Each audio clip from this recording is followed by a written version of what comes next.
इधर आधी रात दिल्ली में पीएम मोदी ने अमित शाह को बुलाया, उधर मौलाना मदनी को बहुत बड़ा डर सताया। पीएम मोदी और अमित शाह की मीटिंग से पूरे विपक्ष को बुखार आया।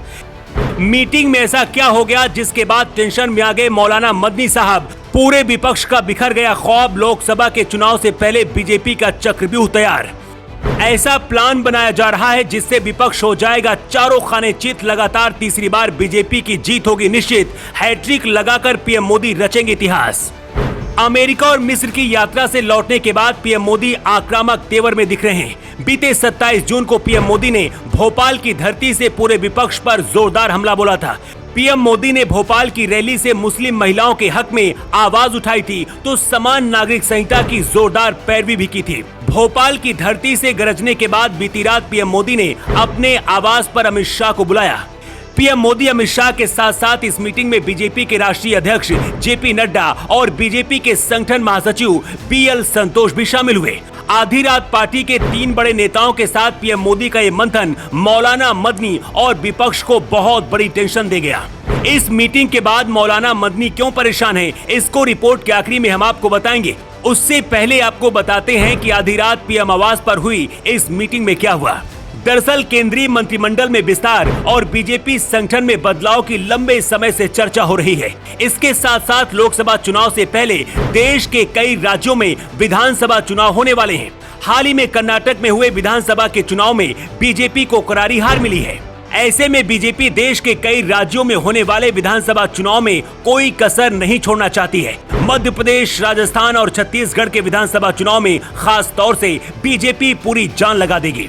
इन 3 राज्यों में बीजेपी को हर हाल में जीत चाहिए। इसी के चलते पीएम मोदी ने अमित शाह और जेपी नड्डा के साथ आधी रात ये हाई लेवल मीटिंग की। मीटिंग में खास तौर पर जिन 3 बड़े मुद्दों पर चर्चा हुई वो मुद्दे आप भी जान लीजिए।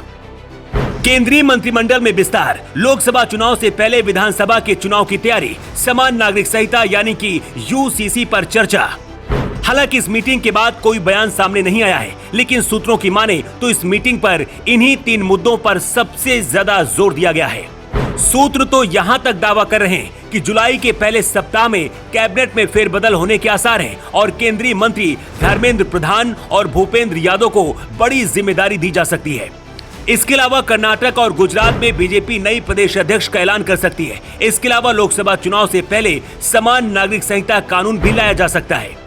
इस मीटिंग के बाद बीजेपी की तैयारियों को देखते हुए विपक्षी एकता के हाथ पैर फूल गए हैं। बीते 27 जून को पीएम मोदी ने भोपाल की धरती से विरोधियों की जमकर क्लास लगाई थी। ऐसे में बीजेपी के आक्रामक तेवर देखकर विपक्ष को आने वाले विधानसभा चुनाव के लिए बहुत बड़ा डर सताने लगा है। विपक्ष तो चुनाव को लेकर परेशान ही है, लेकिन मौलाना मदनी क्यों परेशान है वो भी जान लीजिए। भोपाल की रैली से पीएम मोदी ने खास तौर से 2 मुद्दों पर बहुत जोर दिया। एक था 3 तलाक का मुद्दा और दूसरा था समान नागरिक संहिता का मुद्दा। भोपाल में पीएम मोदी की दहाड़ के बाद मौलाना मदनी को बहुत बड़ा डर सताने लगा है।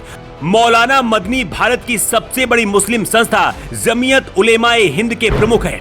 समान नागरिक संहिता यानी कि यूसीसी पर बोलते हुए मदनी ने कहा है, कोई क्या कर सकता है अब जब प्रधानमंत्री ने खुले तौर पर कहा है कि मुसलमानों के धार्मिक अधिकार छीन लिए जाएंगे।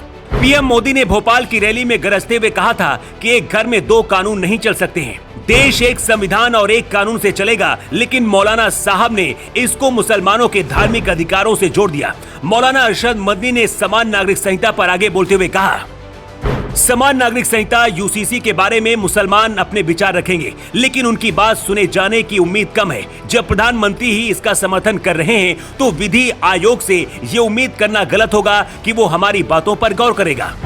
सूत्र दावा कर रहे हैं कि आधी रात पीएम आवास पर हुई हाई लेवल मीटिंग में समान नागरिक संहिता के मुद्दे पर खुलकर बात हुई है।